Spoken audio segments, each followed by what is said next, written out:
آپ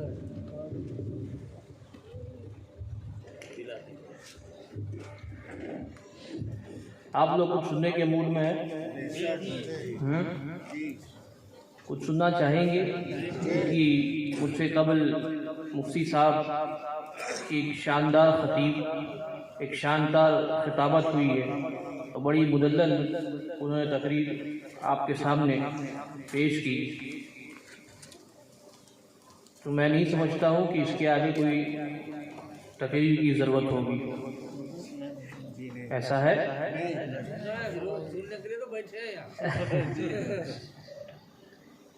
بہرحال مجھے یاد ہے کہ پچھلے سال بھی میں یہاں پہ آیا تھا، تب ہم لوگ کے ساتھ ہمارے بڑے بھائی شہزادے حضور تاج الاولیاء حضور سید احد الدین معاذ اشرف الشفیع الجیلانی بھی ہمارے ساتھ تھے۔ افسوس ہے کہ حضرت اس سال ہمارے ساتھ نہیں ہے، کیونکہ اپنی پڑھائی کے لیے آپ مصر کی طرف رخ کیے ہیں اور جامعہ ازہر میں ابھی آپ زیر تعلیم ہیں۔ اب تمام لوگوں سے دعا ہے کہ آپ میرے برادر کے حق میں دعا کریں کہ اللہ تبارک و تعالیٰ ان کے علم میں خوب برکتیں عطا فرمائے۔ بہرحال میں زیادہ دیر تک تو آپ کا وقت نہیں لوں گا، کیونکہ میری عادت نہیں ہے کہ میں زیادہ دیر تک تقریر کروں، اور موسم تھوڑا ٹھنڈا بھی ہو رہا ہے نا، تو میں کوشش کروں گا کہ اپنی باتوں کو بڑا مختصر رکھوں، تاکہ جب آپ اس مجلس سے گھر کی طرف روانہ ہو تو آپ کو بھی کچھ چیزیں یاد رہیں، کیونکہ ہمارے گھر میں ایک بڑا مشہور قول ہے کہ بابو جب لوگوں کی آنکھیں چھوٹی ہو جائیں اور منہ بڑا ہو جائے تب تقریر کرنا چھوڑ دیا کریں۔ آپ سمجھے اس کا مطلب ہے نا، کہ جب آنکھ بند ہو جائے اور منہ کھل جائے، نیند کے مارے اونگ آنے لگ جائے، ہے نا، تو تقریر کرنا چھوڑ دیا کریں۔ تو میں بھی کوشش یہی کروں گا کہ اپنی بات کو بڑی مختصر سے آپ کے سامنے پیش کروں، کیونکہ آپ کا کاسہ بھر گیا ہے، جو آپ کا کاسہ ہے وہ بھر چکا ہے، مجھے بس اس کاسے کو بند کرنا ہے تاکہ اس کے اندر جو کچھ سمایا ہے وہ باہر چھلک نہ جائے، ہے نا۔ بہرحال میرے چچا جان حضرت امام الائمہ حضرت علامہ مولانا الحاج سید نظام اشرف الشفیع الجیلانی، جو حضور تاج الاولیاء کے چچا زاد بھائی، آپ نے چند اشعار لکھے ہیں، کیا آپ سننا چاہیں گے؟ ایک بار درود شریف پڑھ لیں، اللہم صلی علی سیدنا مولانا محمد مبارک وسلم صلاۃ و سلام علیک یا حبیبی یا رسول اللہ صلی اللہ تعالی علیہ وسلم۔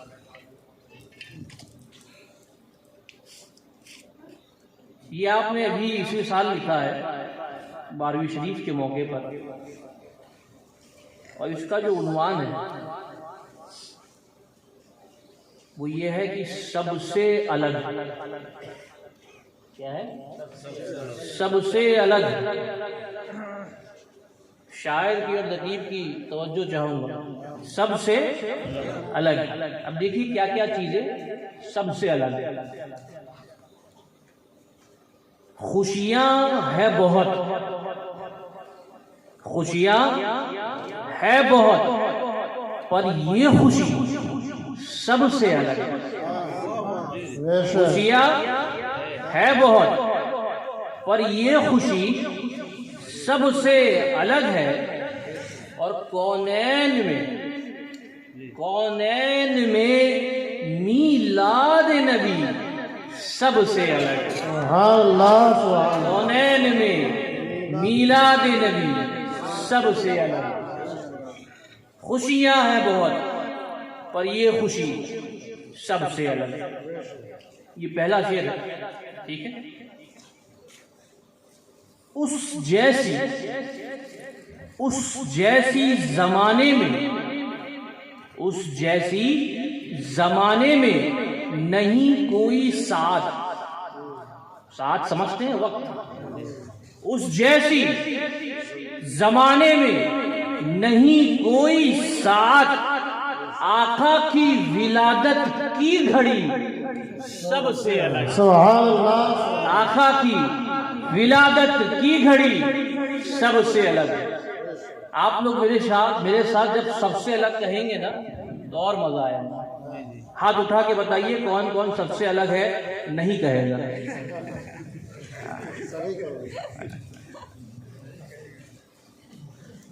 اس جیسی زمانے میں نہیں کوئی ساتھ, آقا کی ولادت کی گھڑی سب سے الگ ہے. اور نبیوں کی زبان دیتی رہی جس کی بشارت, نبیوں کی زبان دیتی رہی جس کی بشارت, وہ ہاشمی وہ مطلبی سب سے الگ ہے. سب سے وہ ہاشمی وہ مطلبی سب سے الگ ہے. نبیوں کی زبان دیتی رہی جس کی بشارت, وہ ہاشمی وہ مطلبی سب سے الگ ہے.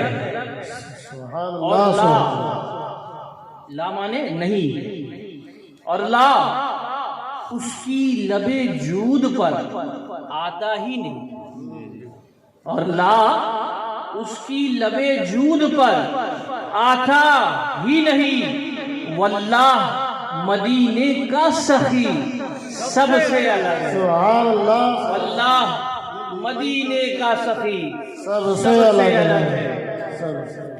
لا اس کی لبے جود پر آتا ہی نہیں.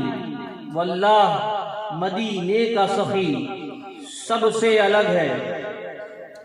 اور جو چاہے عطا کرے, جو چاہے سرکار جو چاہے عطا کرے, جسے چاہے نوازے, جو چاہے عطا کرے جسے چاہے نوازے. قدرت میں ید مصطفی سب سے الگ ہے. سب سے الگ ہے. قدرت میں ید مصطفی سب سے الگ ہے.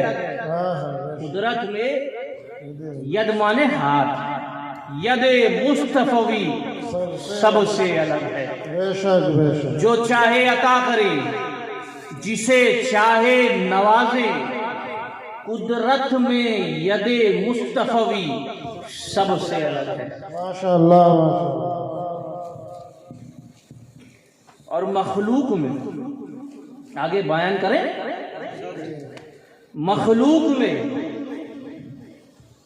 سرکار کا ہم سر نہیں کوئی. بے شک. یہ ہمارا عقیدہ ہے کہ مخلوق میں سرکار کا ہم سر نہیں کوئی. مخلوق میں سرکار کا ہم سر نہیں کوئی. اعزاز رسول عربی سب سے الگ ہے. اعزاز رسول عربی سب سے الگ ہے. اعزاز رسول عربی سب سے الگ ہے. اور آقا جو مخاطب ہو تو بول اٹھے حجر بھی. آقا جو مخاطب ہو تو بول اٹھے پتھر بھی. آقا جو مخاطب ہو تو بول اٹھے حجر بھی. ارے سرکار کی شیریں سخنی سب سے الگ ہے. سرکار کی شیریں سخنی سب سے الگ ہے. سبحان اللہ. سرکار کی شیریں سخنی سب سے الگ ہے. اور حیوان بھی دکھ درد بیان کرے جس سے. حیوان بھی دکھ درد بیان کرے ان سے. حیوان بھی دکھ درد بیان کرے ان سے. آقا کی میرے چارہ دری سب سے الگ ہے. سبحان اللہ. آقا کی میرے چارہ دری سب سے الگ ہے. آقا کی میرے چارہ دری سب سے الگ ہے. اور ہر گوشے کونین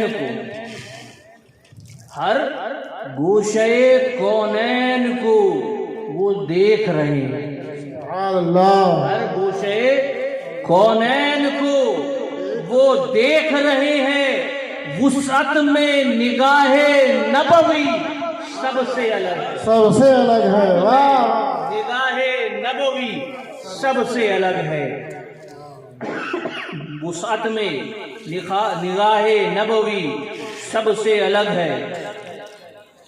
اور جنت کے نظاروں کو بھی، جنت کے نظاروں کو بھی رشک آتا ہے جس پر، جنت کے نظاروں کو بھی رشک آتا ہے جس پر سرکار مدینہ کی گلی سب سے الگ ہے۔ اگر ہے تو جنت کو بھی رشک آتا ہے جس پر سرکار مدینہ کی گلی سب سے الگ ہے، سبحان اللہ سبحان اللہ، اور بے مثل ہے، بے مثل ہے رنگ چمنستان محمد صلی اللہ تعالی علیہ وسلم، بے مثل ہے رنگ چمنستان محمد، ہر گل ہے جدا، ہر گل ہے جدا، حق ہے، ہر ایک کلی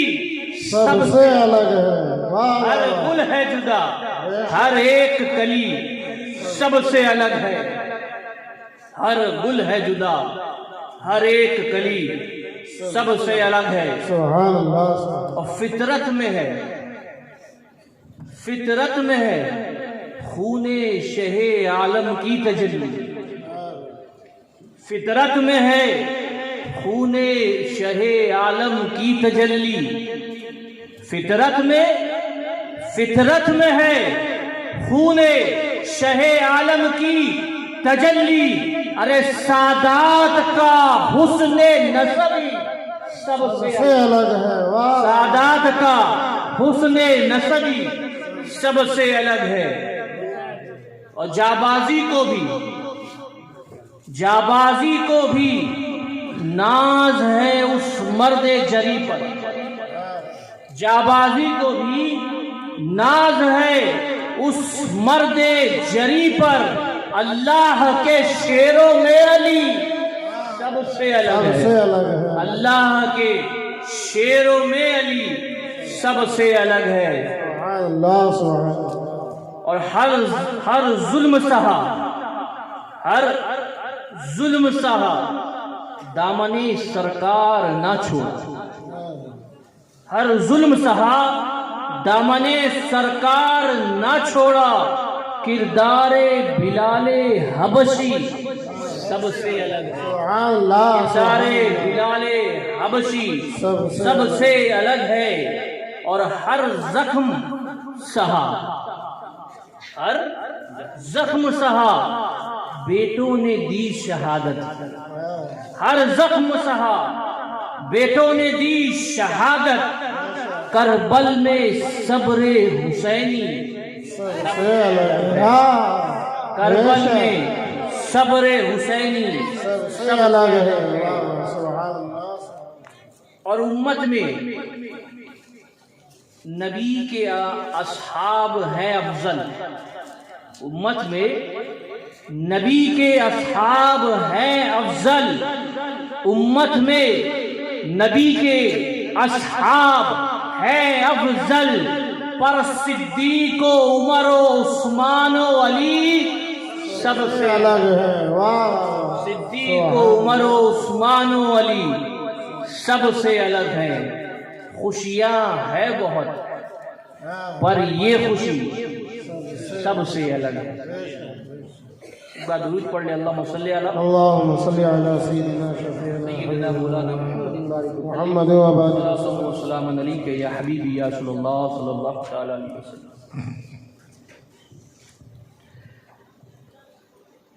آج جو ہمارا معاشرہ ہے، جو ہم مسلمانوں لوگوں کا جینے کا طریقہ ہے، ہم دین سے بڑا دور ہو گئے ہے نا، اسے تقریر مت سمجھے، کچھ گفتگو ہی سمجھ لیجیے ہے نا، ہمارا جینے کا طریقہ اتنا برا ہو گیا ہے کہ ہم دین سے بڑے ہی دور ہو گئے، اور چند جبے قبے والے لوگ داڑھی ٹوپی والے لوگ وہ عوام کو آ کے دین کے بارے میں غلط علم بتا رہے ہیں. کچھ لوگ ایسے ہیں جو قرآن پاک ہے نا جو ہمارے گھر میں رکھی ہوئی ہے، جس پہ دھول جم گیا ہے. یہ حقیقت بات ہے کہ ہمارے گھروں میں قرآن تو ہے، میں کسی سے پوچھوں گا نہیں کس کے گھر کا یہ حال ہے، سب جانتے ہیں. ہمارے گھر میں قرآن پاک تو ہے، قرآن مجید تو ہے، لیکن اس کے اوپر دھول جم گئی کیونکہ ہم اس کو کھولنا ہی بند کر دیے. ہم اس کو کھولتے ہی نہیں، ہے نا.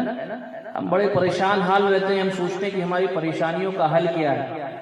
قرآن میں ہر پریشانی کا ہے نا.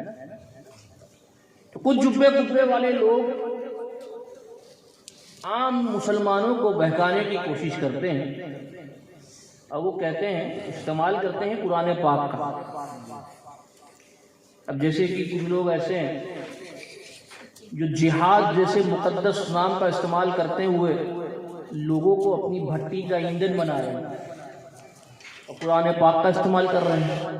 ابھی کچھ زمانے پہلے ہی کی بات ہے، میرے خیال سے مہینہ سال بھر کی بات ہے، کہ ایک پلیت شخص نکلا تھا جس نے کہا تھا قرآن پاک سے 26 آیت مبارکہ کو نکال دینا ہے نا.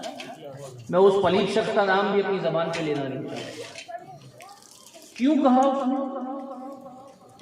پڑھا لکھا تو تھا، ایسے ان پڑھ جاہل تو نہیں تھا، ہے نا. اور کچھ ایسے لوگ بھی ہیں جو مسلمانوں کو اپنی بھٹیوں کا ایندھن بنانا چاہتے ہیں اور کہتے ہیں کہ ہم جہاد کے لیے نکل رہے ہیں. قرآن میں لکھا ہے اقتلوا المشرکین حیث وجدتموہم، ہے نا. یہ ایک وہ آیت ہے جس نے وہ پلیت شخص نے اس آیت کو بھی اپنی 26 آیتوں میں شمار کیا تھا. لیکن جب آپ قرآن پڑھیں گے نا تو آپ کو پتہ چلے گا کہ ایک طبقہ ہے جو امن کا پرچار کر رہا ہے کہ اسلام از اے ریلیجن آف پیس، کہ اسلام ایک امن کا مذہب ہے. وہ بھی قرآن کا استعمال کرتے ہیں. کیا فرماتے ہیں کہ اللہ تبارک و تعالیٰ قرآن مقدس میں ارشاد فرماتا ہے من قتل نفسا بغیر نفس او فساد فی الارض فکأنما قتل الناس جميعا. الفاظ کرام یہاں موجود ہیں، آپ ان سے پوچھ سکتے ہیں. یہ سب قرآن پہ پاک کی آیتیں ہیں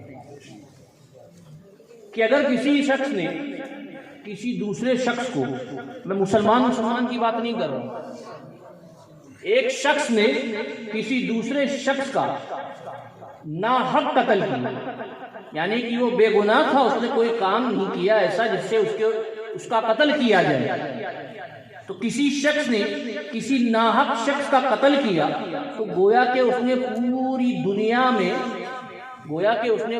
دنیا میں فتنہ و فساد کیا، ہے نا. اچھا میں آسان کر دوں، آپ کے ڈے ٹو ڈے لائف میں جب آپ علماء کرام سے ملتے ہیں، لوگوں سے ملتے ہیں، تو عقیدوں کی بات ہوتی ہے نا. ایک طبقہ ہے جو کہتا ہے کہ نبی پاک صلی اللہ تعالی علیہ وسلم نوری بشر ہے نا.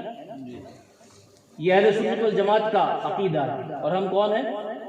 اہل سنت والجماعت ہے نا. ہاتھ اٹھا کے بتائیے کون کون اہل سنت والجماعت میں سے ہے نا. ماشاءاللہ. تو یہ ہمارا عقیدہ ہے کہ نبی نوری بشر، اور ہم اپنا عقیدہ کہاں سے بیان کرتے ہیں؟ قرآن پاک سے بیان کرتے ہیں کہ اللہ تبارک و تعالیٰ قرآن مقدس میں ارشاد فرماتا ہے قد جاءکم من اللہ نور و کتاب مبین، کی تحقیق کہ ہم نے تمہارے جانب ایک نور اور ایک روشن کتاب کو بھیجا. لیکن ایک طبقہ اور ہے جو اندھا ہو گیا ہے. ایک بند ہے، دو بند. کوئی سمجھا؟ ایک بند اور دو بند. بہرحال جو سمجھا. بہرحال وہ طبقہ کیا کہتا ہے کہ نبی نور نہیں، نبی فقط بشر ہماری طرح. وہ بھی قرآن پاک کا استعمال کر رہے ہیں. اگر ایک عام انسان ہو اور ان سے کہہ دے کہ بھائی نبی نوری بشر نہیں، نبی تو عام انسان ہے، ہماری طرح ہے، اور اللہ تبارک و تعالیٰ نے قرآن مقدس میں ارشاد فرمایا قل انما انا بشر مثلکم یوحی الی انما الہکم الہ واحد، کہ محبوب تم ان سے کہہ دو کہ تم ان کی مثل، کہ تم ان کی طرح ہے نا. تو جو ایک عام انسان ہو وہ حیران و پریشان کہ ایک طرف اللہ تبارک و تعالیٰ ارشاد فرما رہا ہے قد جاءکم من اللہ نور و کتاب مبین کہ نبی نوری بشر ہے، دوسری جانب ہمیں سمجھ میں آ رہا ہے کہ نبی نوری بشر نہیں فقط بشر ہے۔ اور آگے چلیے، یہی طبقہ کیا کہتا ہے کہ نبی کے پاس علم غیب نہیں ہے نا، اس کے بھی بڑے مسئلے آتے ہیں عام زندگی میں۔ جب آپ دین سے جڑنے کی کوشش کریں گے تب آپ کو پتا چلے گا کہ یہ سب بھی مسئلے ہوتے ہیں کہ نبی کے بارے میں لوگ کہیں گے کہ نبی کے پاس علم غیب نہیں ہے۔ پوچھو کیسے پتا؟ تو کہیں گے کہ اللہ تبارک و تعالیٰ قرآن مقدس میں ارشاد فرماتا ہے قُلْ لَا يَعْلَمُ مَنْ فِي السَّمَاوَاتِ وَالْأَرْضِ الْغَيْبَ إِلَّا اللَّهُ کہ زمین اور آسمان میں کسی کے پاس علم غیب نہیں، فقط اللہ ہی کے پاس علم غیب ہے۔ تو ایک جانب ہمارا بھی طبقہ ہے، اہل سنت والجماعت کا بھی طبقہ ہے نا، اور ہم صرف عشق و محبت کی بات نہیں کرتے ہیں، ہم اپنے ساتھ دلیل و حدیث بھی رکھتے ہیں، ہے نا۔ ہم نے بھی کہا کہ نبی کے پاس علم غیب ہے۔ ہم سے پوچھیں گے کہ کہاں لکھا ہے؟ بڑا ماڈرن زمانہ ہو گیا، لوگ پوچھنے لگ جاتے ہیں فوراً کہاں دلیل، کون سی کتاب، کہاں لکھا ہے؟ تو اللہ تبارک و تعالیٰ قرآن مقدس میں ارشاد فرماتا ہے وَمَا قَانَ اللَّهُ لِيُطْلِعَكُمْ عَلَى الْغَيْبِ وَلَكِنَّ اللَّهَ يَجْتَبِي مِن رُّسُلِهِ مَن يَشَاءُ کہ اللہ تبارک و تعالیٰ اپنے علم غیب میں سے کسی کو علم غیب نہیں عطا کرتا مگر اپنے رسولوں سے جسے چاہتا ہے اسے علم غیب عطا کرتا ہے، جسے چاہتا ہے اسے علم غیب عطا کرتا ہے۔ عالم الغیب فلا یظہر علی غیبہ احدا الا من ارتضی من رسول کہ علم غیب کا جاننے والا اپنے خاص علم غیب میں سے کسی کو علم غیب نہیں عطا کرتا مگر اپنے پیارے رسولوں میں سے جس سے راضی ہو جاتا ہے اسے علم غیب عطا کرتا ہے۔ وما هو على الغيب بضنين وعلمك ما لم تكن تعلم وكان فضل الله عليك عظیما سبحان اللہ۔ غیب مصطفیٰ قرآن پاک سے ثابت ہے۔ بے شک بے شک۔ تفسیر تو بہت آگے کی بات ہے، ہم ترجمے کی بات کر رہے ہیں، ہے نا۔ جب آپ اسکول میں پڑھتے ہوں گے تو آپ کو ایک گائیڈ ملتی ہوگی جس کو ڈائجسٹ کہتے ہوں گے، ہے نا، جو آپ کے سوالات ہوتے ہیں اس کتاب میں لکھے ہوتے ہیں، ہے نا، تشریح کے ساتھ، پوری مکمل تفسیر کے ساتھ۔ لیکن ایک ترجمے کی کتاب، ایک تفسیر کی کتاب، تو تفسیر سے تو کئی آیت ہیں، اِنَّا أَعْطَيْنَاكَ الْكَوْثَرَ، اس کی جب تفسیر پڑھیں گے تو کیا آئے گا اِنَّا أَعْطَيْنَاكَ الْكَوْثَرَ أَيْ الْخَيْرَ كُلَّهُ، اور اس کی تفسیر کس نے لکھا ہے؟ جس نے براہ راست نبی کریم صلی اللہ علیہ وسلم سے قرآن کا علم حاصل کیا۔ آج کے دور میں نہیں لکھا اس کی تفسیر ای الخیر کلہ کہ محبوب ہم نے آپ کو الکوثر عطا کیا، یعنی ہر خیر کا کل عطا کیا۔ سبحان اللہ۔ اللہ تبارک، میں ایک سوال پوچھنا چاہوں گا کہ اللہ تبارک و تعالیٰ کے پاس خیر ہے، اللہ تبارک و تعالیٰ کے پاس اچھا ہی ہے نا، برا تو نہیں ہے نا، اچھا ہی، ہاتھ بتائیں کہ اللہ تبارک و تعالیٰ اچھا ہی ہے نا، تو اللہ تبارک و تعالیٰ کے پاس علم غیب بھی ہے نا، تو علم غیب کیا ہوئی؟ اچھائی ہوئی، خیر ہوا۔ آیت کی تفسیر کیا ہوئی؟ اِنَّا أَعْطَيْنَاكَ الْكَوْثَرَ أَيَّ الْخَيْرَ كُلَّهُ کہ محبوب ہم نے آپ کو الکوثر عطا کیا، یعنی ہر خیر کا کل عطا کیا۔ اب اگر علم غیب خیر ہے تو اللہ نے کل کا کل علم غیب نبی کو عطا کیا۔ سبحان اللہ سبحان اللہ۔ بہرحال اور آگے چلیے، یہ جو ایک بند دو بند لوگ ہیں یہ بھی کہیں گے کہ وسیلہ اختیار کرنا جائز نہیں ہے نا۔ سنا ہے کبھی ایسی باتیں کہ مانگو تو اللہ سے مانگو، مانگو تو اللہ سے مانگو، نبی سے نہیں، کسی ولی سے نہیں، کسی پیر سے نہیں، کسی عالم سے نہیں، کسی نہیں، مانگو ڈائریکٹ، ہے نا۔ اب ان سے پوچھو کہ کہاں لکھا ہے تو کہیں گے قرآن میں 25 جگہ لکھا ہے، ایک جگہ بتاؤ تو بتاتے ہیں، اس کے آگے کبھی بتا نہیں پائیں گے، بتاتے ہیں بس۔ اور ایک ہمارا بھی عقیدہ، اہل سنت والجماعت کا عقیدہ ہے کہ وسیلہ اختیار کرنا بھی جائز ہے، اور ہم اپنا عقیدہ حدیثوں سے نہیں قرآن سے ثابت کریں گے۔ اللہ تبارک و تعالیٰ قرآن مقدس میں ارشاد فرماتا ہے یا ایھا الذین آمنوا اتقوا اللہ وابتغوا الیہ الوسیلہ، ہے نا، قرآن پاک کی آیت ہے، الفاظ یہاں موجود ہے کہ وسیلہ اختیار کرنا بھی جائز ہے۔ اور آگے چلیں، یہ کہتے ہیں کہ نبی پاک اپنی قبر انور میں معاذ اللہ زندہ نہیں، کہتے ہیں کہ قرآن میں لکھا ہے انکا میت، ایک ہمارا بھی عقیدہ ہے، ہم کہتے ہیں کہ نبی پاک صلی اللہ تعالی وسلم اپنی قبر انور میں زندہ بھی ہیں اور ہم غلاموں کی آوازوں کو سنتے بھی ہیں۔ سبحان اللہ، بے شک۔ کہاں سے آیا یہ عقیدہ؟ تو اللہ تبارک و تعالیٰ قرآن مقدس میں ارشاد فرماتا ہے وَلَا تَقُولُوا لِمَن يُقْتَلُ فِي سَبِيلِ اللَّهِ أَمْوَاتٌ بَلْ أَحْيَاءٌ وَلَٰكِن لَّا تَشْعُرُونَ، کہ اللہ کی راہ میں جو شہید ہوئے تم ان کو مردہ مت کہو، اللہ کی راہ میں جو شہید ہو رہے ہیں تم ان کو مردہ مت کہو بلکہ وہ زندہ ہے۔ تو ذرا سوچو کہ اللہ کی راہ میں جو شہید ہو رہے ہیں اگر وہ زندہ ہے تو جس کے لیے یہ پوری کائنات بنائی گئی ہے، جس کے لیے کن فیکن کہہ کر یہ پوری کائنات کی تخلیق کی گئی ہے، وہ کیسے نہیں زندہ ہو سکتا ہے؟ بڑھ چڑھ کے بولتا ہے کہ اے میرے محبوب تو زندہ ہے واللہ، تو زندہ ہے واللہ، میری چشم عالم سے چھپ جانے والے، بے شک بے شک، میری چشم عالم سے چھپ جانے والے۔ تو نبی پاک صلی اللہ تعالی علیہ وسلم اپنی قبر انور میں زندہ بھی ہیں اور ہم غلاموں کی آوازوں کو، ہم غلاموں کی تڑپ کو، ہم غلاموں کی دعاؤں کو سنتے بھی ہے نا۔ لیکن جب ایک عام انسان جس کو قرآن پاک کے علوم و فنون سے وابستگی نہیں، جو دنیا میں زیادہ لگا رہتا ہے، کبھی کبھار وقت ملتا ہے کہ قرآن پڑھ لے، لیکن بہت ہی مشکل، میرے خیال سے 1% لوگ بھی نہیں ہوں گے جو قرآن کا ترجمہ پڑھتے ہوں۔ ہم قرآن تو پڑھتے ہیں، کچھ نہیں تو رمضان میں تو ایک ختم کر ہی دیتے ہیں، ہے نا، لیکن اس ختم میں بھی کیا ہم نے کبھی کوشش کی کہ ہم اس ختم کو ترجمے کے ساتھ کریں؟ نہیں۔ تقریریں ہوتی ہیں ہمارے علاقوں میں، آپ کے علاقوں میں پروگرام ہوتا ہے، علماء کرام آتے ہیں، 2-4 آیت پڑھتے ہیں، اس کا ترجمہ کرتے ہیں، بس ہمیں وہی آیتوں کا ترجمہ یاد ہے، سب سے زیادہ الا ان اولیاء اللہ لا خوف علیہم ولا هم يحزنون، اسی کا پتہ ہو، ہے نا۔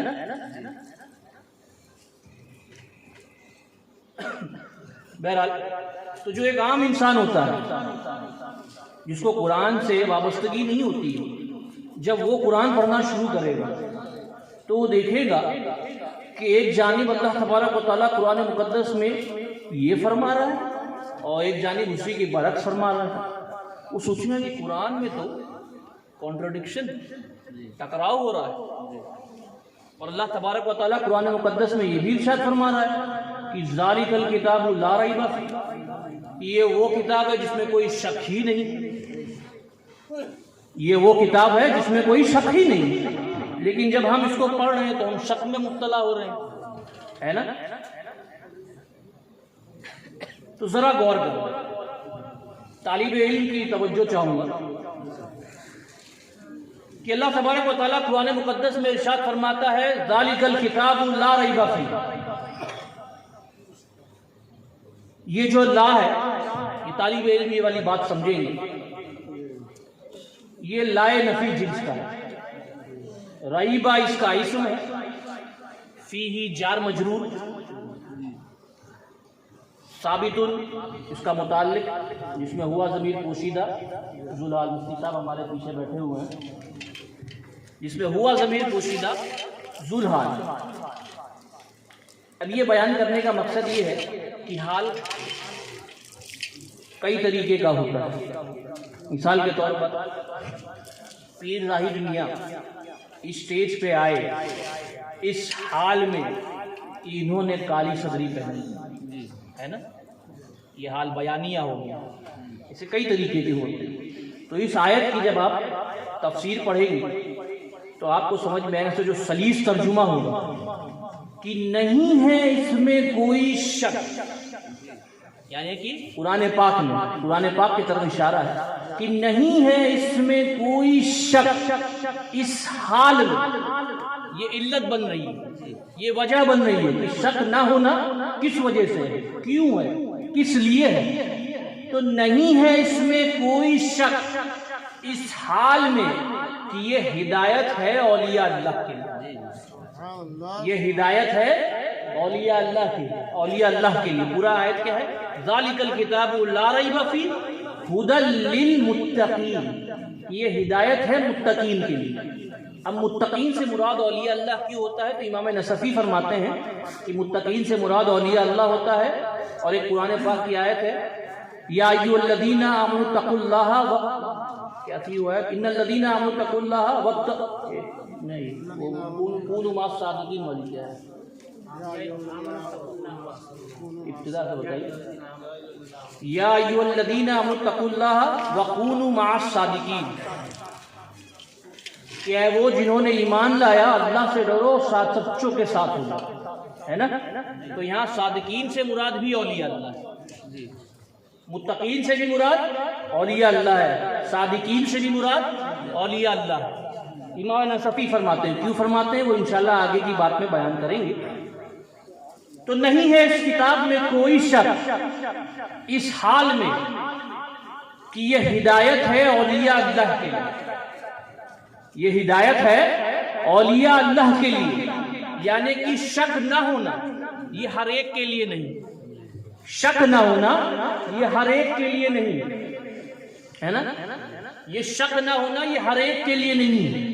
ایک طبقہ ہے جو نبی کے نور مانتا ہے، ایک طبقہ جو نبی کو فقط بشر مانتا ہے، ایک طبقہ ہے جو نبی کے لیے علم غیب مانتا ہے، تو دوسرے جانب ایک طبقہ ہے جو نبی کے لیے علم غیب نہیں مانتا ہے، ایک طبقہ ہے جو کہتا ہے کہ وسیلہ اختیار کرنا بھی جائز ہے، ایک طبقہ ہے جو کہتا ہے وسیلہ اختیار کرنا بھی ناجائز ہے، ایک طبقہ ہے جو کہتا ہے کہ نبی پاک اپنے قبر انور میں زندہ ہے، تو ایک یعنی دوسرا طبقہ ہے جو کہتا ہے کہ نبی پاک اپنی قبر انور میں زندہ نہیں ہے معاذ اللہ۔ اتنا ہی نہیں، قرآن پاک کو جنگ و جہاد کے لیے بھی استعمال کیا جا رہا ہے، جہاد جیسے مقدس نام کو بدنام کیا جا رہا ہے اور کہتے ہیں کہ قرآن میں لکھا ہے، تو دوسرے جانب ایک طبقہ وہ بھی ہے جو امن کا پرچار بھی قرآن سے کر رہا ہے۔ تو یہ جو شک ہو رہا ہے یہ شک ہر ایک کے لیے ہے، اس کتاب میں شک نہ ہونا اس کی علت اولیاء اللہ کہ اولیاء اللہ قرآن پاک پڑھ کر ہدایت حاصل کرتے ہیں، اولیاء اللہ ہدایت حاصل کرتے ہیں قرآن پاک پڑھ کر۔ دیکھیے وہاں پر بھی علماء ہیں، یہاں پر بھی علماء ہیں، وہاں بھی بڑے بڑے مدرسین ہیں، یہاں بھی بڑے بڑے مدرسین ہیں، وہاں بھی بڑے بڑے شیخ الحدیث ہیں، تو یہاں بھی بڑے بڑے شیخ الحدیث ہیں، ان کے مدرسوں میں بھی بڑی تعداد میں لوگ فارغ التحصیل ہوتے ہیں، تو ہماری مدرسوں سے بھی بڑی تعداد میں لوگ فارغ التحصیل ہوتے ہیں۔ اب پتہ کیسے چلے کہ حق پر کون ہے، باطل پر کون ہے، کون قرآن پڑھتا ہے، کون لوگ ہیں جو قرآن پڑھ کر شک میں مبتلا نہیں ہو رہے ہیں، کون حق پر ہے کون باطل پر ہے، ان دونوں کے درمیان حد فاصل کیا ہے؟ تو اللہ تبارک و تعالیٰ نے قرآن مقدس میں اس کا بھی جواب عطا فرمایا۔ سورہ بقرہ کی آیت ہے، اللہ تبارک و تعالیٰ قرآن مقدس میں ارشاد فرماتا ہے یضل بہ کثیرا ویہدی بہ کثیرا، کہ بیشتر لوگ ایسے ہیں جو قرآن پڑھ کر گمراہ ہو جاتے ہیں، بیشتر لوگ، ایک بند دو بند، بیشتر لوگ ایسے ہیں جو قرآن پڑھ کے گمراہ ہو جاتے ہیں، اور بے شمار لوگ ہیں جو قرآن پڑھ کر ہدایت کے راستوں میں گامزن ہو جاتے ہیں، بیشتر لوگ ہیں جو قرآن پڑھ کر گمراہ ہو جاتے ہیں، اور بے شمار لوگ ہیں جو قرآن پڑھ کر ہدایت کے راستوں میں گامزن ہو جاتے ہیں۔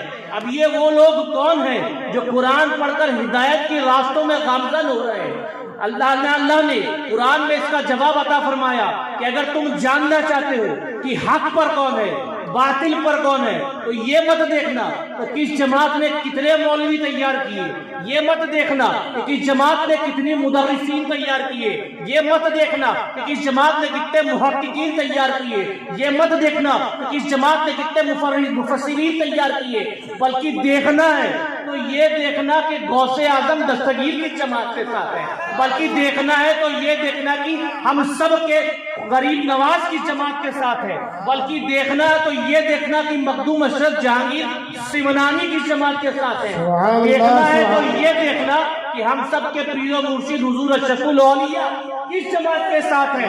اللہ کی قسم کہ جماعت میں تمہیں ایک ولی نظر نہیں آئے گا، ایک صوفی نظر نہیں آئے گا، نہ کوئی غوث، نہ کوئی قطب، نہ کوئی خواجہ، نہ کوئی ابدال، نہ کوئی اولیاء اللہ، نہ کوئی صوفی، ارے سارے کے سارے اولیاء اللہ اہل سنت والجماعت ہی میں۔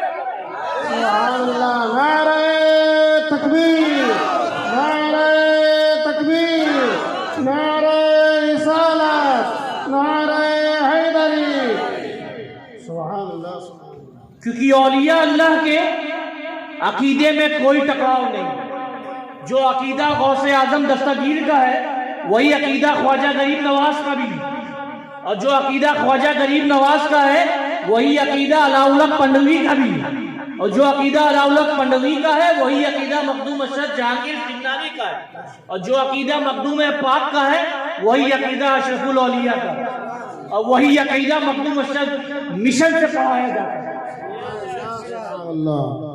تو اولیاء اللہ کے عقیدے میں کوئی ٹکراؤ نہیں۔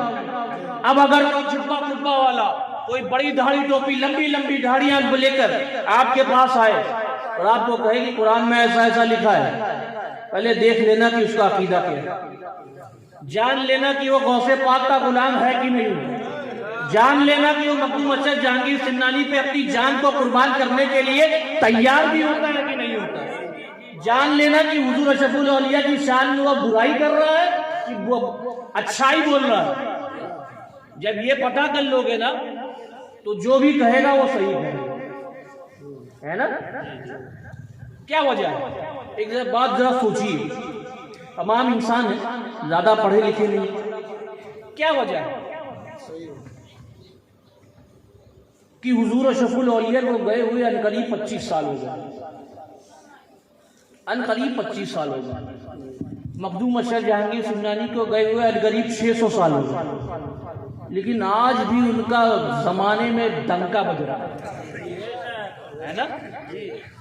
ایک عام انسان ہو، بڑا مشہور انسان، نیتا سمجھ لو، آپ کے علاقے کا صدر ہو، 8-10 مالے کی بلڈنگ ہو، خوب پیسہ کمایا ہو، بڑی بڑی زمینیں ہو، جب مر جائے تو اس کے بیٹے 1 سال 2 سال 10 سال، چلو اس کے بیٹے نے پوری زندگی، پھر اس کے پوتے نے، پوتا تو نہیں یاد کریں، اسی باپ کو یاد کریں ہے نا۔ لیکن کیا وجہ؟ اگر عمل پہ آیا جائے تو ایسے کئی عامل ہیں، نماز وہ بھی پڑھتے تھے، نماز تو ہم بھی پڑھ رہے ہیں، روزہ تو وہ بھی رکھ رہے ہیں، روزہ تو ہم بھی رکھ رہے ہیں، شب زندہ دار وہ تھے تو ہم بھی شب زندہ دار ہو سکتے ہیں، کچھ ہوں گے، تہجد گزار اگر وہ تھے تو ہمارے اندر بھی کچھ تہجد گزار ہیں۔ کیا وجہ ہے کہ زمانے میں ان کا ڈنکا بج رہا ہے؟ تو اللہ تبارک و تعالیٰ قرآن مقدس میں ہی ارشاد فرماتا ہے، فَاذْكُرُونِي أَذْكُرْكُمْ وَاشْكُرُوا لِي وَلَا تَكْفُرُونِ، کہ تم مجھے یاد کرو میں تمہیں یاد کروں گا۔ حضور اشرف الاولیاء نے بھی اپنی پوری زندگی اللہ کو یاد کیا، مخدوم اشرف جہانگیر سمنانی نے بھی پوری زندگی اللہ کو یاد کیا، تبھی تو 600 سال کا زمانہ گزر گیا، 25 سال کے قریب کا زمانہ گزر گیا، صبح کا سورج بعد میں نکلتا ہے لیکن مخدوم پاک کی مزار پر قطاریں پہلے لگ جاتی ہیں۔ مخدوم پاک کی مزار پہ، اشرف الاولیاء کی مزار پہ قطاریں پہلے لگ جاتی ہیں۔ تم مجھے یاد کرو میں تمہیں یاد کروں گا۔ بہرحال امام نے بات سنیں گے کہ بات ختم کیا جائے۔ امام نصفی نے فرمایا کہ متقین سے مراد اور صادقین سے مراد اولیاء اللہ۔ کیوں فرمایا ہے؟ ہر چیز میں اعتراض ہو سکتا ہے، اس میں بھی کیوں آپ نے اولیاء اللہ ہی فرمایا؟ علماء کرام کیوں نہیں فرمایا؟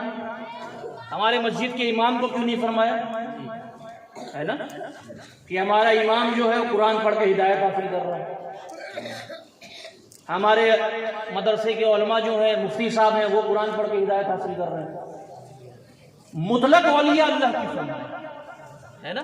سوال آتا ہے نا ذہن میں، انسان ہے ذہن میں سوچتا ہے تو آپ اس کی تشریح کرتے ہیں، اور کیا ہی خوبصورت تشریح۔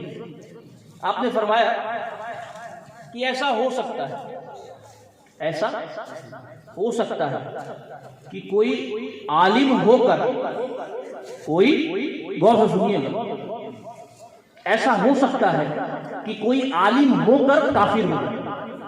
ایسی کئی مثالیں ہمارے سامنے ہے نا، کہ عالم ہے، بہت بڑا عالم، لیکن کافر ہو گیا۔ لیکن ایسا نہیں ہو سکتا کہ کوئی ولی ہو کر کافر ہو جائے، ہے نا، ایسا نہیں ہو سکتا کہ کوئی ولی کافر ہو جائے، کیونکہ اگر کوئی ولی کافر ہوگا تو کفر اس کی ولایت کو ختم کر دے گا، زمانے میں اس کا چرچا بھی نہیں باقی رہے گا، ہے نا۔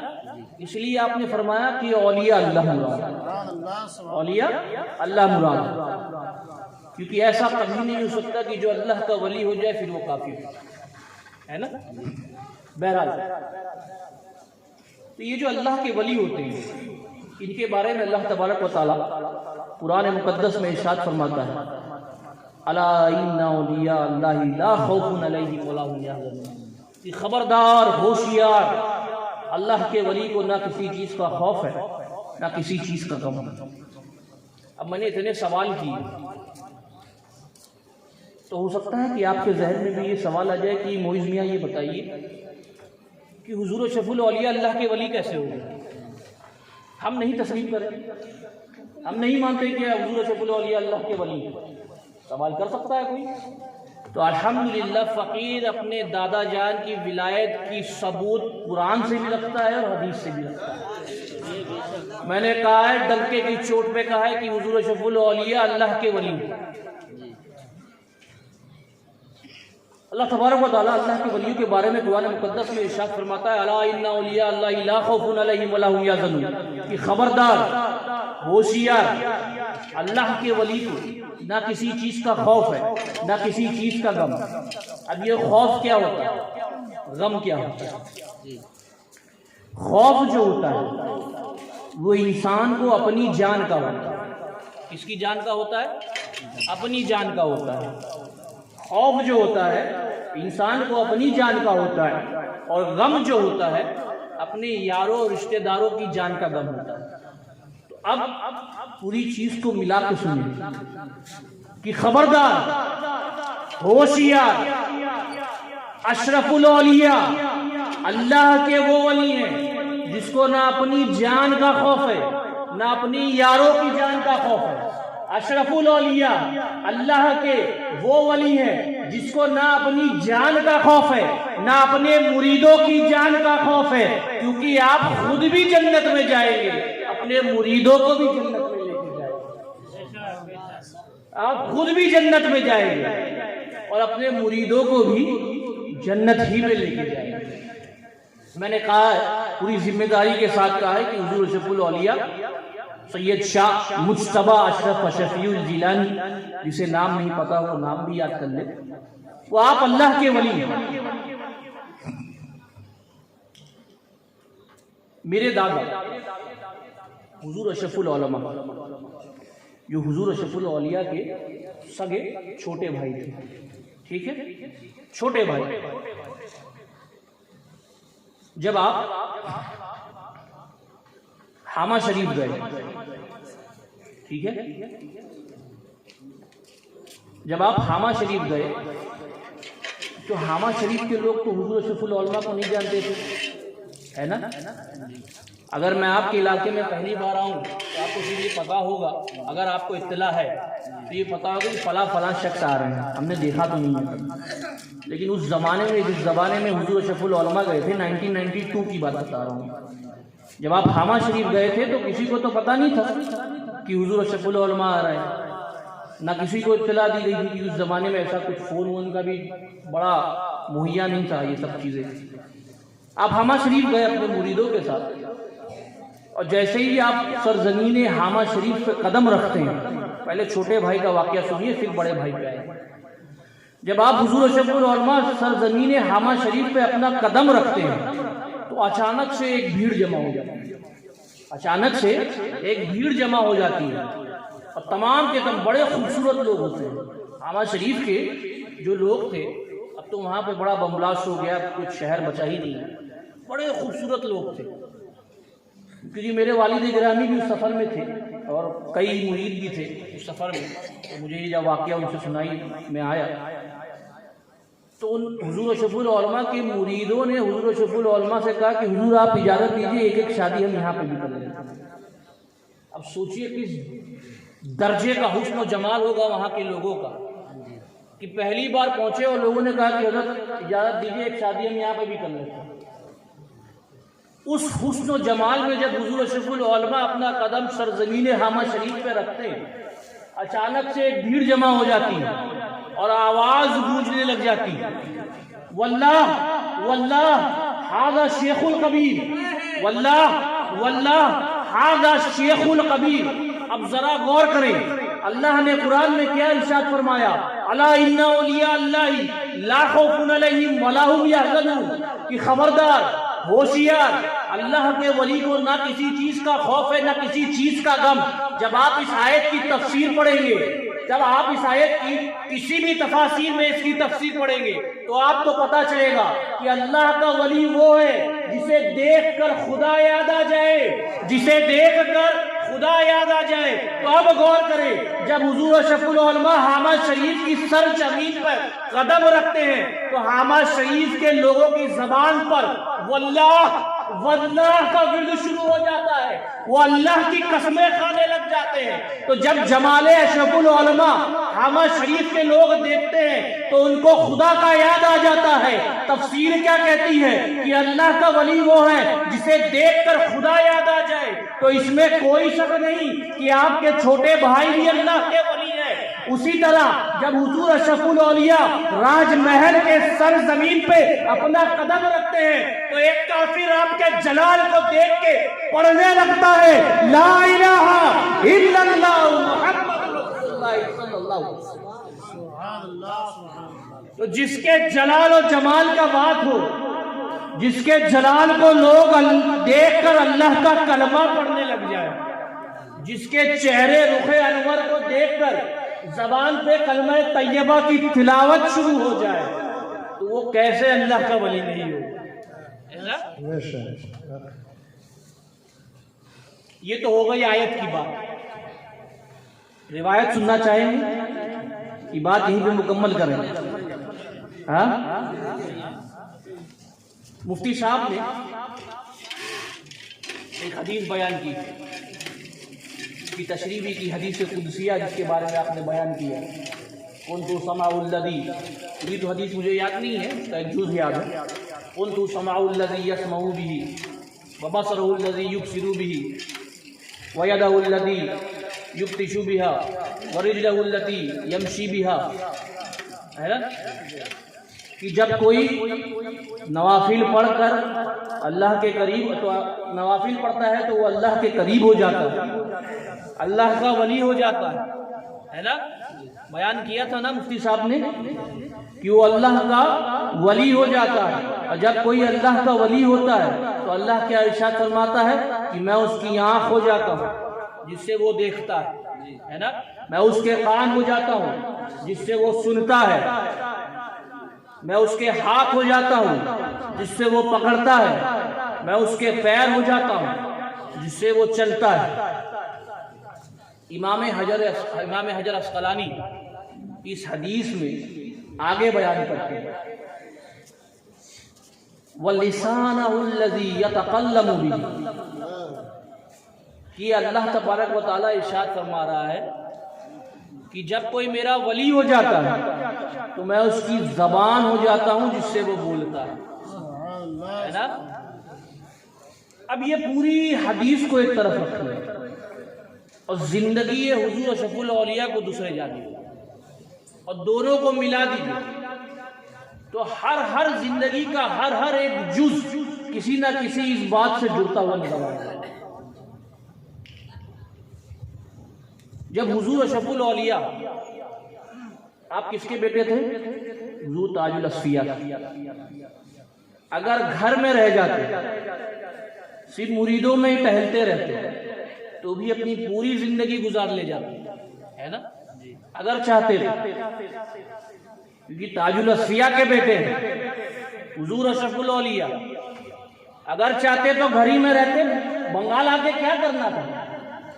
بنگال آ کے کیا کرتے؟ اپنے گھر میں رہتے, پیسہ کماتے, پوری زندگی گزار لیتے.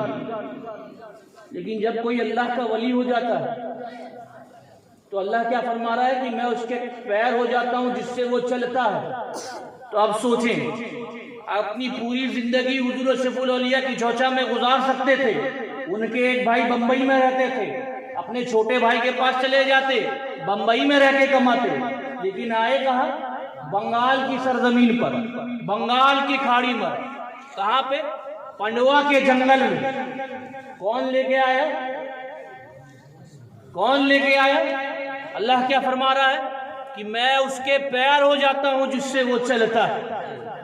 میں اس کے پیر ہو جاتا ہوں. اب دیکھیں کیسے کیسے آیت کی تشریح, حدیث کی تشریح ہوتی رہے گی کہ میں اس کے پیر ہو جاتا ہوں جس سے وہ چلتا ہے. اب اس ایسے جنگل میں, آپ لوگ تو مجھ سے زیادہ جانتے ہوں گے پنڈوا شریف کے جنگل کے بارے میں, جب مشن وہاں پہ قائم نہیں ہوا تھا. میں نے اتنا تک سنا ہے کہ پورا علاقہ جنگل تھا, سانپ و بچھو چلتے تھے, ہے نا؟ ایسا تھا. اس جنگل میں آپ نے ایک ایسی جگہ دیکھی جس کے بارے میں کوئی سوچ نہیں سکتا, جس کے بارے میں کوئی گمان نہیں کر سکتا کہ کوئی اس جنگل میں منگل کر کے دکھا دے, اس جنگل میں کوئی منگل کر کے دکھا دے. حدیث میں کیا آتا ہے؟ حدیث میں کیا آتا ہے؟ وَبَصَرَهُ الَّذِي يُبْصِرُ بِهِ, کہ میں اس کی آنکھ ہو جاتا ہوں جس سے وہ دیکھتا ہے.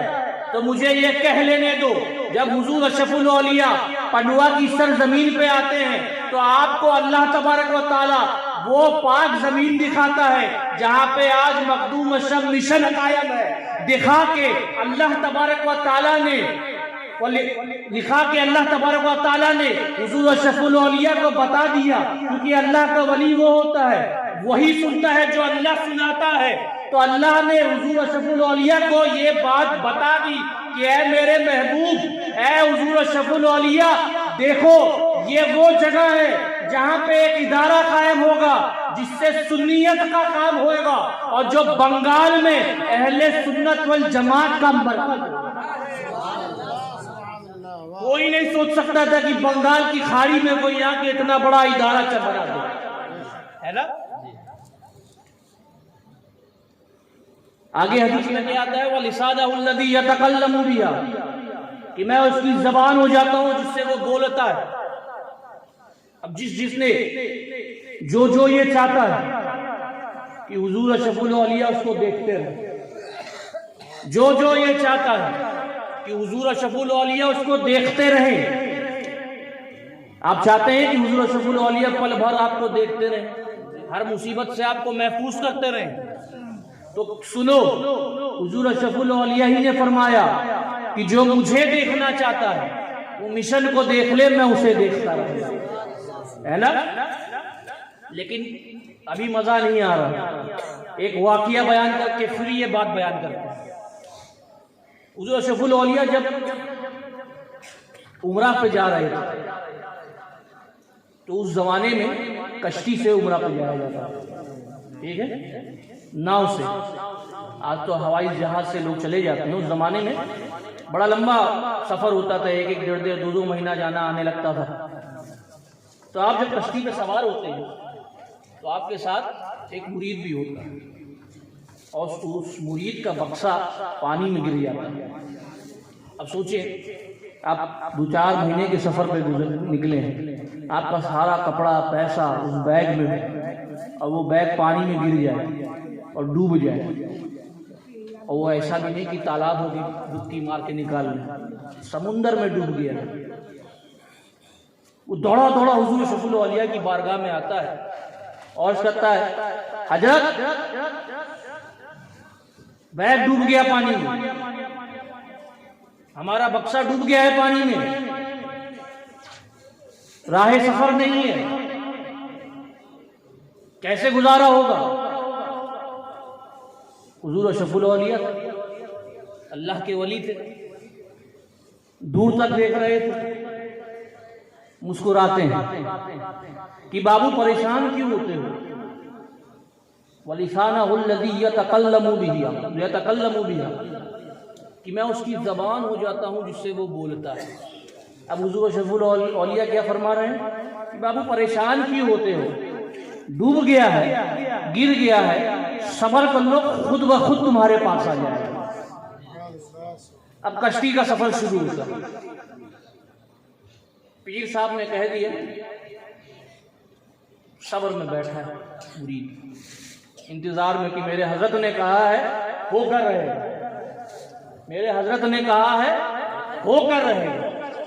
ایک دن گزر جاتا ہے، 2 دن گزر جاتا ہے، 3 دن گزر جاتا ہے، بیگ کا کوئی اتا پتہ نہیں۔ اب صبر کی بھی کوئی ایک شمتا ہوگی، کب تک انتظار کرے؟ 3 دن ہو گیا ہے، پیسے نہیں، کپڑے نہیں۔ انتظار کرتے کرتے جب 3 دن ختم ہونے آتا ہے تو اسے ایک کالی رنگ کی چیز بہت کنارے ہلتی ہوئی نظر آتی ہے۔ وہ دوڑتے ہوئے کشتی کے کنارے پہ جاتا ہے، اس چیز کو دیکھتا رہتا ہے، تو دیکھتا ہے کہ وہ چیز دھیرے دھیرے کشتی کے قریب آ رہی ہے، کشتی اپنی رفتار سے چل رہی ہے، وہ چیز قریب آتی رہ رہی ہے، کشتی اپنے رفتار سے جا رہی ہے، چیز اور قریب آتی ہے۔ اچانک سے جب اسے پتا چلتا ہے کہ یہ تو میرا ہی بیگ ہے، وہ بیگ جو سمندر میں ڈوب گیا تھا، میرے پیر نے کہا تھا کہ گھبراتے کیوں ہو، بیگ تمہارے پاس آ جائے گا۔ 1 دن گزرا، 2 دن گزرا، تیسرا دن آیا تو دیکھتا کیا ہے کہ بیگ تیرتے ہوئے کشتی کے جانب آتا ہے، اس سے رہا نہیں گیا، کشتی سے اٹھتا ہے، سمندر میں ڈبکی لگاتا ہے، تیرتے ہوئے بیگ کو لے کے پیر صاحب کی جانب آتا ہے، حضور اشرف الاولیاء کے پاس آتا ہے اور قدموں میں گر جاتا ہے کہ اے اشرف الاولیاء، آپ نے کہا تھا کہ صبر کرو، بیگ آ جائے گا، میں نے صبر کیا حضور، بیگ آ گیا ہے۔ حضور اشرف الاولیاء پھر سے مسکراتے ہیں، ارے بابو میں نے کہا تھا صبر کرو، تم پانی میں کیوں کود گئے؟ میں نے کہا تھا بیگ آ جائے گا، پانی میں کودتے بھی نہیں تو بھی بیگ تمہارے تک پہنچ جاتا ہے۔ سبحان اللہ، سبحان اللہ۔ لسانہ الذی یتکلم بہا، کہ میں اس کی زبان ہو جاتا ہوں جس سے وہ بولتا ہے۔ تو اب سنو، جو حضور اشرف الاولیاء کو چاہتا ہے کہ حضور اشرف الاولیاء اس کو دیکھتے رہے، تو مخدوم اشرف مشن کو دیکھتے رہے، حضور اشرف الاولیاء تمہیں دیکھتے رہیں گے۔ اور اتنا ہی نہیں، حضور اشرف الاولیاء نے یہ بھی فرمایا تھا، جب آپ مرض کی عالم میں اپنی آخری سانسیں لے رہے تھے تو حاجی حاسم صاحب کلکتہ میں رو رہے تھے اور پوچھے کہ حضور، کیونکہ حضور کی خدمت میں حضور اشرف الاولیاء پوچھتے ہیں بابو رو کیوں رہے ہو، بابو رو کیوں رہے ہو؟ عاشق حضور اشرف الاولیاء تھے، کہتے ہیں کہ حضور آپ چلے جائیں گے تو ہم غلاموں کا کیا ہوگا، آپ چلے جائیں گے تو ہم مریدوں کو عطا کون کرے گا؟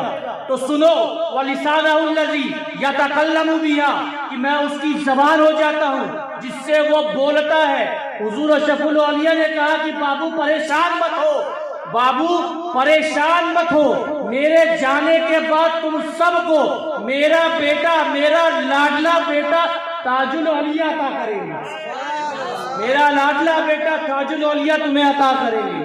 اب جو مانگنا تاج الاولیاء سے مانگتے رہو، تاج الاولیاء عطا کرتے ہیں، ہے نا؟ تو اللہ کا ولی وہ ہوتا ہے جسے دیکھ کر خدا یاد آئے۔ اللہ کا ولی وہ ہوتا ہے، وہ وہی دیکھتا ہے جو اللہ اسے دکھاتا ہے، وہی سنتا ہے جو اللہ اسے سناتا ہے، وہی چیز پکڑتا ہے کرتا ہے جو اللہ اس سے پکڑواتا کرواتا ہے، اسی جانب جاتا ہے جس جانب اللہ اسے بھیجتا ہے، اور وہی بولتا ہے جو اللہ اس سے بلواتا ہے۔ بے شک اس میں کوئی شک نہیں کہ حضور اشرف الاولیاء اللہ کے ولی ہے نا۔ بہرحال وقت بھی ہو گیا ہے، لیکن جانے سے پہلے کچھ باتیں آپ سے کر لینا چاہوں گا۔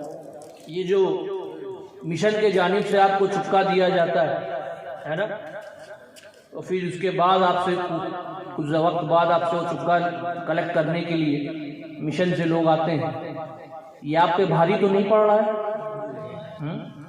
ایسا تو نہیں ہے کہ بوجھ ہو گیا ہے چپکا رکھنا؟ نہیں نا؟ اگر ہے تو آپ مجھے بتا سکتے ہیں، میں اپنے پھپھا سے بات کر کے اس چیز کا ذکر کروں گا۔ ایسا کوئی بات نہیں ہے، مشن کی کوئی بات آپ کو ایسی بری آتی نظر آتی ہے؟ جو کام کیا جا رہا ہے مشن کے جانب سے چوچا شریف میں، دلی میں، لیانہ پیر میں اور بھی کئی جگہ پہ جو کام کیا جا رہا ہے اس سے آپ کو کوئی پریشانی؟ اچھا کام ہو رہا ہے، اس کو کرنا چاہیے، ہے نا؟ بہرحال ٹھیک ہے، یہ بہت خوشی ہے کہ آپ لوگ ان تمام چیزوں سے راضی ہیں۔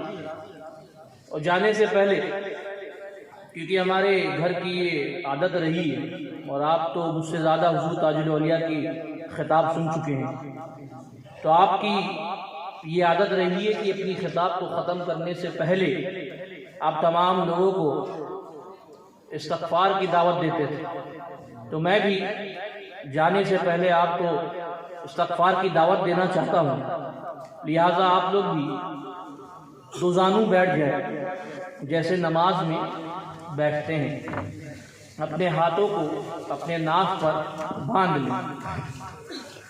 میری ماں بہنوں سے بھی گزارش ہے کہ وہ بھی جس طرح نماز میں بیٹھتی ہیں ویسے بیٹھ جائیں، اپنے سر کو جھکا لیں، اپنی آنکھوں کو بند کر لیں اور غور کریں کہ آج کے دن میں ہم نے کون سے ایسے کام کیے جو اللہ کی ناراضگی کا سبب بن چکا ہے، کون سی باتیں کہیں، کون سی غیبتیں کی، کون سی چغلی کی، کون سی گالیاں دی، کتنی نمازیں چھوڑی۔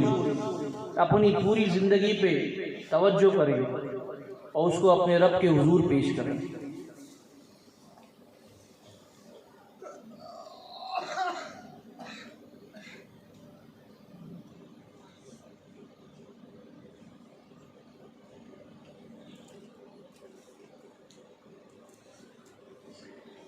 پڑھیے جیسے میں پڑھتا ہوں، لا الہ الا اللہ محمد رسول اللہ صلی اللہ تعالی علیہ وسلم، نہیں ہے کوئی معبود مگر اللہ، اور محمد صلی اللہ تعالی علیہ وسلم اللہ کے سچے رسول ہیں۔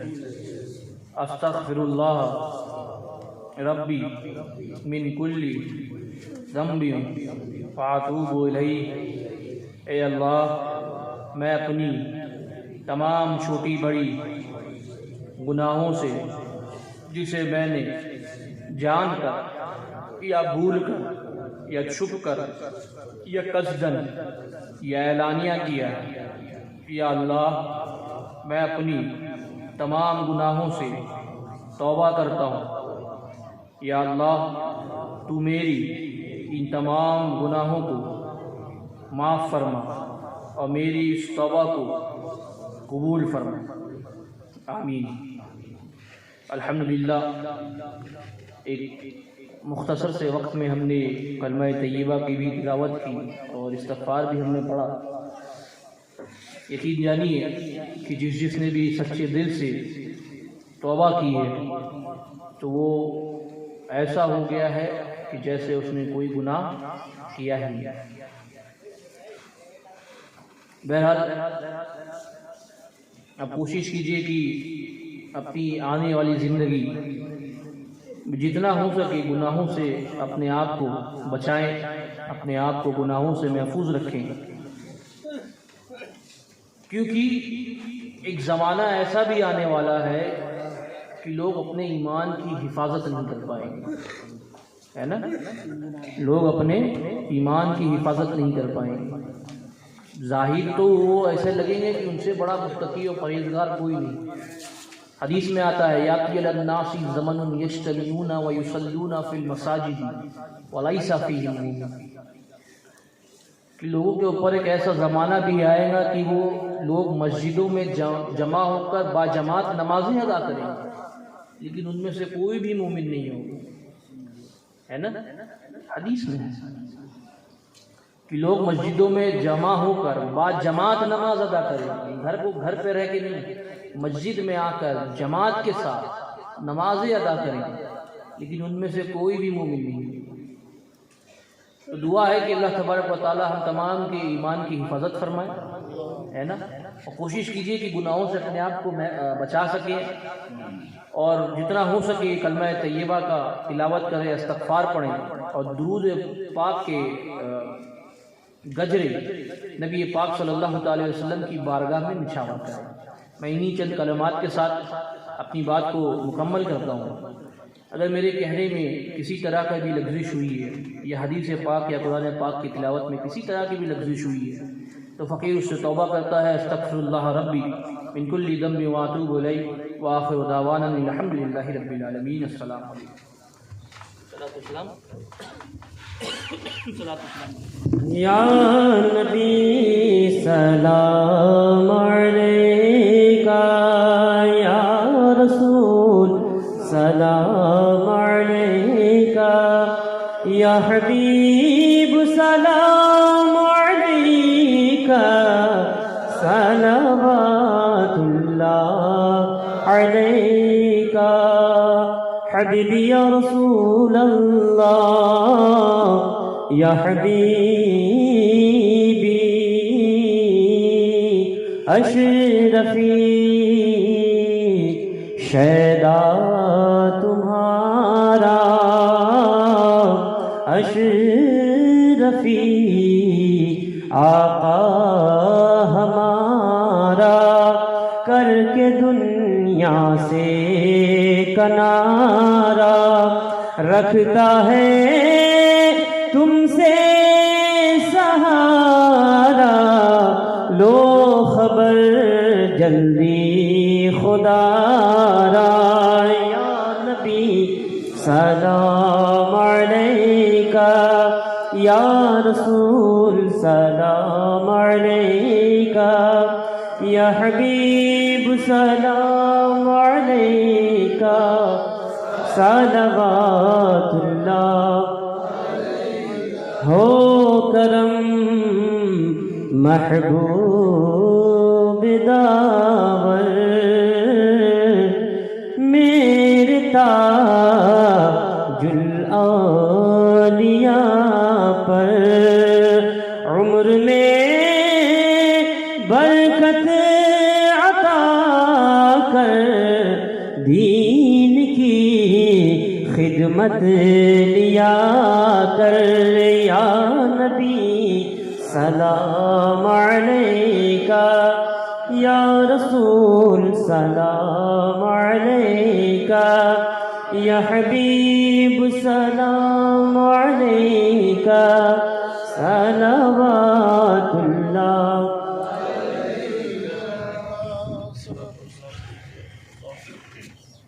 صلوات و السلام علیکہ یا نبی اللہ وعلی آلہ و صحبہ یا شفیعنا یوم الجزاء۔ الفاتحہ۔ یا الہی مصطفیٰ مرتضیٰ کے واسطے اور حسین و حضرت زین العبا کے واسطے، باقر و جعفر و قاسم و رضا کے واسطے، قرقی و سختی جنید پارسا کے واسطے ابوبکر شبلی و تمیم ابو الفراح، ابوالحسن ابو سعید باصفا کے واسطے، غوث اعظم شاہ دولہ و منور کے لیے، شاہ اخوند اور امیر بیریا کے واسطے، سید ابو احمد علی کے صدقے کریم بخش دے جرم و خطا اپنی عطا کے واسطے، سید مصطفیٰ شفقت انہیں بخش دی خلد نہیں، سید حامد اشرف کو بخش دے نور مصطفیٰ کے واسطے، ہم سب کو بخش دے حامد و مجتبیٰ کے واسطے، ہم سب کو بخش دے حامد و مجتبیٰ کے واسطے، ہم سب کو بخش دے حامد و مجتبیٰ کے واسطے۔ یا مصطفیٰ محمد، یا مرتضیٰ علی، حاجت روا محمد مشکل کشا علی، یا شیخ عبدالقادر جیلانی شیع للہ، یا شیخ عبدالقادر جیلانی شیع للہ، یا شیخ عبدالقادر جیلانی شیع للہ، بغیر دابے بلا افتاد کشتی، ضعیفانو شکستہ رات و کشتی، بحق خواجہ عثمان ہارونی مدد گن یا معین الدین چشتی مدد گن یا معین الدین چشتی مدد گن یا معین الدین چشتی اے اشرف زمانہ زمانہ مدد نما درہائے بستراز کلید کرم کشا سرورا شاہ کریمہ دستگیر اشرفا حرمت روح پیمبر یک نظر کن سوئے ماں. اے پروردگار عالم تو رحمان و رحیم کریم مولا. مولا ہم خطا کار ہیں، گناہ گار ہیں، بدکار ہیں، سیاہ کار ہیں مولا. مولا ہم جیسے بھی ہیں مولا تیرے ہی بندے ہیں مولا، تجھ سے ہی طلب کرتے ہیں مولا. مولا اپنے حبیب کے صدقے اور طفیل میں مولا ہم تمام حاضرین کی تمام جائز مرادوں کو قبول و مقبول فرما مولا. ہم تمام حاضرین کی تمام دکھ درد تکلیفوں کو مولا تو اپنے شان رحیمی سے مولا دور فرما مولا. بالخصوص اس مجلس کا انعقاد کرنے والے جتنے بھی لوگ ہیں مولا، جنہوں نے جس طریقے سے بھی اس مجلس کے انعقاد میں کوششیں کی ہیں مولا، ان کی اس کوششوں کو مولا تو قبول و مقبول فرما مولا، اور ان کو اس کا اجر اس دنیا میں بھی عطا فرما مولا اور آخرت میں بھی عطا فرما مولا. بالخصوص اس بستی میں رہنے والے مولا جتنے بھی لوگ ہیں مولا، ان کے گھروں میں جو بھی بیمار ہے مولا انہیں تو مکمل صحت و تندرستی عطا فرما مولا. ان کے گھروں میں مولا اس بستی میں جتنے بھی لوگ گزر چکے ہیں مولا، مولا تو ان کی مغفرت فرما مولا. ہم تمام کے رشتہ دار، دوست، اساتذہ، پڑوسی، والدین، بھائی بہن جو بھی گزر چکے ہیں مولا، مولا تو ان کی مغفرت فرما مولا. اس بستی میں رہنے والے جتنے بھی لوگ ہیں مولا، جو بھی بے اولاد ہے مولا انہیں تو نیک صالح اولاد عطا فرما مولا. جن بچے بچیوں کے رشتے نہیں آ رہے ہیں مولا، مولا تو انہیں غیب سے نیک رشتے عطا فرما مولا. جو بچے علم حاصل کر رہے ہیں مولا، مولا تو انہیں علم نافع عطا فرما مولا. جو بچے نوکریوں کی تلاش میں ہیں مولا، مولا تو انہیں نیک نوکری عطا فرما مولا. اس بستی میں مولا جن کے جو بھی کاروبار ہے، کھیتی باڑی ہے، دکانداری ہے مولا، ان کے کاروبار میں مولا کھیتی باڑی میں دکانداری میں خوب برکتیں، وسعتیں، رحمتیں عطا فرما مولا. ہم تمام کو دین دگنی رات چوگنی ترقی عطا فرما مولا. ہم تمام کو رزق سے حلال عطا فرما مولا. ہم تمام کو نمازی بنا، پرہیزگار بنا. ہم سب کو 5 وقت کی نماز پڑھنے کی توفیق و رفیق عطا فرما مولا. مولا ہم سب کو استقامت فی الدین عطا فرما مولا. ہم سب کو تفقہ فی الدین عطا فرما مولا. ہم سب کو ایمان کا جذبہ عطا فرما مولا. ہم سب کو ایمان پہ مر مٹنے کی توفیق و رفیق عطا فرما مولا. ہم سب کو اہل سنت والجماعت کے کاموں میں بڑھ چڑھ کے حصہ لینے کی توفیق و رفیق عطا فرما مولا. مولا خاص طور سے مولا آج کے نوجوانوں کو اپنے ماں باپ کا مطیع و فرما بردار بنا مولا. آج کے نوجوانوں کو اپنے ماں باپ کی خدمت کرنے کی توفیق و رفیق عطا فرما مولا. مولا جو گزر چکے ہیں ان کی مغفرت فرما مولا. ہمارا بھی خاتمہ ایمان پہ فرمانا مولا. جنت الفردوس میں اعلیٰ سے اعلیٰ مقام عطا فرما مولا. نظر گزر حسد جلن جن جنات روح خبیث بیماری شماری جادو ٹونا سیر سبلی پریشانی دکھ درد سب سے نجات دلا دے مولا. سب سے حفاظت فرما. تجھے فضل کرتے نہیں لگتی ہے بار، نہ ہو تجھ سے مایوس امیدوار. وصلی اللہ تعالی علی خیر خلقہ و نور عرشہ و مظہر لطفہ و آلہ و اصحابہ بارک وسلم. صلاۃ و سلام علیک یا حبیبی یا رسول اللہ صلی اللہ تعالی علیہ وسلم. سبحان ربک رب العزۃ عما یصفون وسلام علی المرسلین والحمد للہ رب العالمین بحق لا الہ الا اللہ محمد.